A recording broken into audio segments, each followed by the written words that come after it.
Hello students, let us begin with class 10 science 2. Today we will be studying about chapter 1, that is heredity and evolution. I have divided this chapter into two parts. So today in part 1 we are going to study about heredity and hereditary changes, transcription, translation and translocation, evolution and evidences of evolution. Students, you all know that heredity is nothing but the transfer of biological characters from one generation to the next one with the help of gene. Now this heredity we already have studied it in 9th class. Let us study about the history of heredity. The history of heredity, it begins with the year 1886 when Johann Gregor Mendel, who is said to be the pioneer of modern genetics, has discovered the inheritance of characters in plants, especially in pea plant, that is Pisum sativum. We all have studied it in 9th class also. Then in 1901, Hugo G. Bryce has given the concept of mutation theory, which is responsible for the sudden changes in characters of offsprings. Then in 1902, Walter and Sutton, they have studied the chromosomes in the grasshopper cell. Till then, the concept of chromosome was not known to anybody. Then in 1944, triad of the scientists, that is Oswald Avery, Maclean McCarthy and Colin MacLeod, they have discovered that all organisms have DNA as a genetic material except viruses. Then in 1961, Francois Jacob and Jacques Monod, they have explained the concept of protein synthesis, that is how the protein synthesis takes place and how the genetic code of protein synthesis is hidden in DNA. And then it has been a very boon to the field of biotechnology, and then vast development has taken place. Now this heredity is used for various concepts. Now here we are going to study about the protein synthesis. Before that, we should know some of the important components. For example, RNA, that is ribulose nucleic acid. We all know that the smallest unit, that is the nucleotide of RNA, it consists of small unit, that is ribose sugar, phosphate molecules and one nitrogen base. Now here this nitrogen base consists of adenine, guanine, cytosine and uracil. Uracil is replaced by thymine in DNA. Rest are same here. So it is the important nucleic acid, second important after DNA. Then we all have studied about the three types of RNA, that is the ribosomal RNA, messenger RNA and transfer RNA. Ribosomal RNA is one of the important constituent of ribosome, which is having the function in protein synthesis, whereas this second RNA, that is the mRNA, is having the important role to provide the information which is supplied from genes, that is which are present in the nucleus to ribosome, which is present in the cytoplasm. So in this way it is the messenger RNA which gives the important message of that particular protein. Then comes the third one, that is the transfer RNA, that is tRNA. It transfer or carries the required amino acid to the ribosome and help in protein synthesis. So with the help of RNA, DNA, it produces its own protein or the required protein, and this process is known as central dogma. Now how it takes place? The information about the protein synthesis is stored in DNA, and the synthesis of appropriate protein as per requirement of the body is given out. Now proteins are synthesized by DNA through RNA. The mRNA is produced as per the sequence of nucleotide on DNA. Now here only one strand is used. Here you can see that only one strand of DNA it gets uncoiled and only one strand of DNA is used. The sequence of the nucleotide in mRNA, as the second strip is shown here of mRNA, is always complementary to the DNA. Here uracil is replaced by thymine. You can observe it in the video clipping. This process of RNA mRNA synthesis is called transcription, and thus by transcription mRNA molecule which is complementary to DNA is produced. Now this mRNA, it brings a coded message from DNA to cytoplasm. यहाँ देखिए DNA to cytoplasm आ रहा है in the coded form of amino acid, and each amino acid consists of 3 nucleotide as a triplet codon. Dr. Hargobind Khorana got the Nobel Prize in the year 1968 for discovering triplet codon of 20 amino acids. Now this each mRNA is made up of thousands of triplet codon. This tRNA supplies amino acids as per the message on mRNA. So here you can see that tRNA has an anticodon complementary sequence to the codon on mRNA. So here in this way you can see how the translation is taking place in the coded form.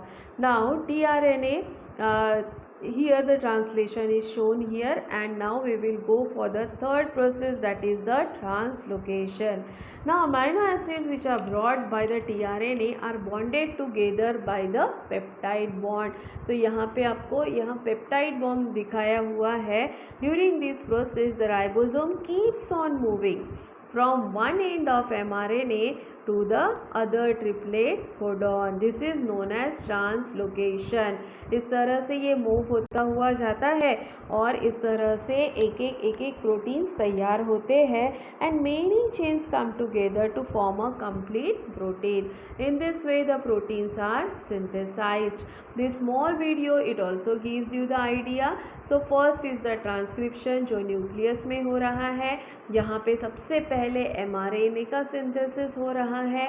mRNA जो तैयार हो रहा है nucleus में, ये बाद में moved होता है साइटोप्लाज्म में. आप देखोगे किस तरह से कॉम्प्लीमेंट्री नाइट्रोजन बेसिस यहाँ पे पेयर्स में तैयार हो रहे हैं. उसके बाद में आप देखोगे कि ये जो कॉम्प्लीमेंट्री बेसिस है ये ट्रांसफ़र हो रहे हैं साइटोप्लाज्म में. यहाँ पे tRNA देखिए एक ट्रिपलेट कोडॉन लाते जा रहा है और अलग अलग अमाइनो एसिड्स तैयार हो रहे हैं with the formation of peptide bond. So in this way the long chains of proteins are formed and the complex protein is formed. In this way the protein synthesis as per the requirement of the body takes place, and this mRNA, here you can see how the complex proteins are getting formed. So I hope you all have understood about the concept of protein synthesis. Now let us move ahead to the second topic, that is the evolution. You all know that evolution का concept हम काफ़ी lower class से पढ़ते आ रहे हैं. So the formation of new species due to the changes in the specific characters of several generations. कई सालों से यहाँ पे चेंजेस होते आ रहे हैं as a response to natural selection. So this phenomena is known as evolution. अगर हम ब्रीफ हिस्ट्री में जाते हैं तो there was no life on the earth near about 3.5 billion years ago. Only simple elements in the oceans were present, and these simple type of organic and inorganic compounds were formed. Ultimately बाद में proteins और amino acids भी form हुए हैं. So the first primitive was formed and then number of cells have increase at the cost of the surrounding chemicals. Now according to the principle of natural selection, some have shown good growth and some perished. तो जो अपने आप को survive कर सके वो grow होते गए, जो नहीं कर सके वो पेरिश हो गए, ख़त्म हो गए हमारे अर्थ पर से. आज अगर हम देखते हैं तो at present crores of species from unicellular amoeba, paramecium to man and giant whales are developed. Plants में भी हमें बहुत सारी स्पीशीज़ दिखती है, right from chlorella to huge banyan trees. All the living organisms are present in all the places like air, water, land and rocks. So this is how the evolution has taken place. Various theories of evolutions about the origin and how the development has taken place were proposed, but gradual development of living organism is widely accepted. अब ये gradual development theory क्या बताती है? तो first living organisms where material which is found in the ocean was the protoplasm. Then unicellular organisms were formed. Then as the time goes on, large and more complex organisms were formed because of the various chemical reactions which were taking place, and then changes and development were all around and multi-dimensional. तो हम क्या कह सकते हैं कि overall process of evolution is organizational. So you can see here in the video clipping how a unicellular organisms has been evolved, and we get varieties of multicellular organism. Now here we get various evidences to support this evolution theory. Let us study some of the evidences which are given in our syllabus. So evolution, it is known as the progressive development of plants and animals from ancestors which are having structural and functional organizational. तो हमारा origin ancestors से हुआ है, कहीं तो भी common. अब इसके हमें बहुत सारे एविडेंसेस मिलते हैं. Let us study some of the evidences, जैसे कि मॉर्फोलॉजिकल एविडेंस है, एनाटॉमिकल एविडेंस है, वेस्टिजियल ऑर्गन्स का एविडेंस है, पैलेंटोलॉजिकल है, कनेक्टिंग लिंक्स है, एंड एम्ब्रियोलॉजिकल एविडेंसेस है जो हमारे ग्रेजुअल डेवलपमेंट थियोरी को प्रूव करता है. Now let us study this evidences one by one.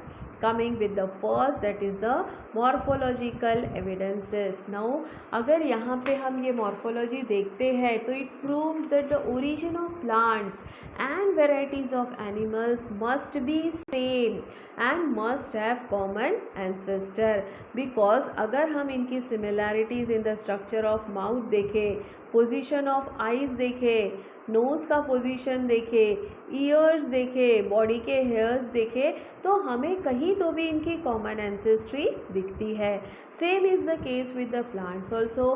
Plants में हमें अलग अलग तरह के लीफ शेप्स के दिखते हैं, वेनेशंस दिखते हैं, पीटियोल्स दिखते हैं. तो ये भी हमें प्रूव करता है मॉर्फोलॉजिकल एविडेंसेस कि कहीं तो भी हमारी कॉमन एंसेस्ट्री प्रेजेंट थी. उसके बाद आते हैं सेकेंड टाइप पे, that is the anatomical evidences. यहाँ आप देखोगे कि आपके सामने बहुत सारे अलग अलग एग्जाम्पल दिखाए हैं. ह्यूमन हैंड है, कैट्स का 4 लेग है, बैट का पेटेजियम है, वेल का फ्लीपर है. अगर हम इसे सुपरफिशियली देखते हैं तो यहाँ हमें कहीं कुछ सिमिलैरिटी नहीं दिख रही है. Even the use of the structure is different in different respective animals. कहीं कोई कोरिलेशन नहीं है. However, there is similarities in the structure, anatomy, internal structures अगर हम इनके देखते हैं तो we can see the similarities between the structure of the bones and also the bony joints. तो ये similarity भी क्या indicate करती है? That all these animals may have common ancestry. So this is said to be the anatomical evidences. Then comes the third one, that is the next evidence is the vestigial organ. Now the vestigial organ, they are nothing but the degenerated or underdeveloped useless organs of organisms. अब क्या होता है कि sudden development of new tissues or organs for living things in changing environment is not possible. Instead of this, the existing organs, they undergo gradual changes. धीरे धीरे धीरे उनमें changes होते हैं. It takes thousands of years to degenerate the organs. Such organs are seen disappearing in different phases of animals. और इसीलिए ये vestigial theory भी एवोल्यूशन को प्रूव करती है. These organs, though they are non-functional in certain organisms, but they may be functional in other organism. So it is not vestigial in other organism. यहाँ पे आपको कुछ examples दिखाए हैं. ईयर के मसल्स है, विजडम टेथ है, टेल बोन है और अपेंडिक्स है. हम ह्यूमन बींग्स में this appendix is said to be useless but it is useful and fully functional in ruminant, जैसे गाय, बकरी, भैंस, घोड़ा जो चबाते रहते हैं, जुगाली करते हैं, उन्हें हम रूमिनेंट्स कहते हैं. So they are fully functional and developed there. वैसे ही muscles of the ear pinna which are useless in humans, they are useful for monkeys for its movement. वैसे ही टेल बोन हमारे लिए यूजलेस है but it is useful for monkeys. In the same way wisdom, teeth, then body hairs, they are vestigial organ for us. So they are of no use to us but they are useful to other organism. So it also proves that yes, we might have arrived from some common ancestor. Then comes the fourth evidence, that is the paleontological evidence. अब ये evidences क्या करते हैं? It helps us to understand the existence of various organisms millions of years ago. कई सालों पहले large number of organisms were buried due to disaster, food, earthquake, volcanoes and so on. तो इनके remnants and impressions of such organisms it remain preserved underground and are important aspects of evolution. इस तरह से इनका fossil तैयार हो जाता है. यहाँ आपको दिखाया हुआ है. Now in the human or in the organism body we have two types of carbon.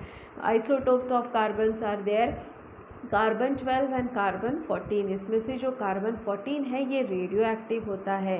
Now the age of dead plants and animals it can be calculated by measuring the radioactivity of carbon 14 and the ratio of carbon 14 to carbon 12 present in the body is calculated. This is known as carbon dating method. तो ये carbon dating method से हम paleontology और anthropology में as को determine कर सकते हैं कि फॉसिल्स का एज कितना है या मैन्युस्क्रिप्ट्स कितने पुराने हैं. No once the age of the fossils are determined it becomes easy to deduce the information about other organisms which might be present at that time.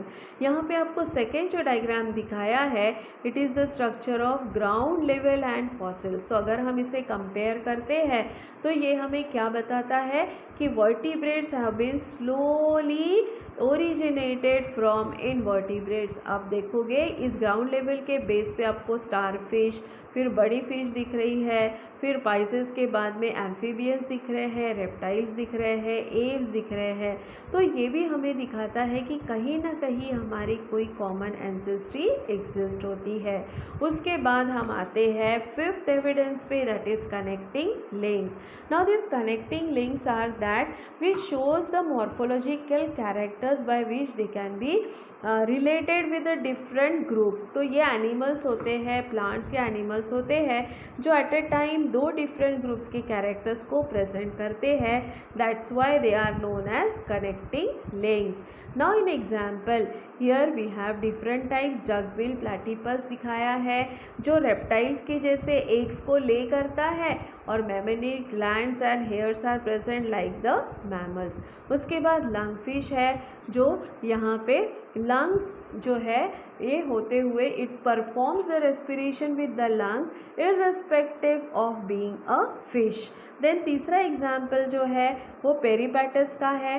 पेरीपैटस क्या करता है तो उसकी सेगमेंटेड बॉडी प्रेजेंट है, थिन क्यूटिकल प्रेजेंट है, parapodia जो locomotory organs है वो प्रेजेंट है जैसे एनेलिडा में होता है. And it also shows tracheal respiration. Tracheal respiration, open circular system like arthropoda. तो देखोगे आप ये सब दो ग्रुप्स को कनेक्ट कर रहे हैं. फिर से बताती हूँ, डकबिल प्लैटिपस जो है it is giving the evidences of reptiles and mammals. Lungfish जो है ये रेप्टाइल्स और एम्फीबियंस को कनेक्ट करता है. तो पेरीपैटस जो है वो एनेलिडा और आर्थ्रोपोडा को कनेक्ट करता है. In this way these are the connecting links which shows our ancestral behaviour. अब उसके बाद में हम लास्ट वाला जो आते हैं दैट इज़ एम्ब्रियोलॉजिकल एविडेंसेस. अगर हम कंपैरेटिव स्टडी करें एम्ब्रियोनिक डेवलपमेंटल स्टेजेस की, जैसे कि फिश है, सैलेमेंडर है, यहाँ पे आपको बहुत सारे एनिमल्स के दिखाए हुए हैं embryos. Fish, salamander, tortoise, chicken, pig, cow, rabbit and man. तो अगर हम इनकी अर्लियर एम्ब्रोलॉजिकल स्टडी करते हैं तो it shows the similarities in the initial stages and this similarity it decreases gradually. तो आपको यहाँ पे कोई सिमिलैरिटी नहीं दिखेगी, दे आर डिफरेंट एज पर their animals, but here in the initial stages it shows the similarity. So this also indicates that the common origin must be there for all these animals. So these are all the evidences which proves that yes, we have a common ancestry. So these are the evolution and evidences of evolution. I hope you all must have understood it. Thank you very much, and we will continue with the part 2. Thank you.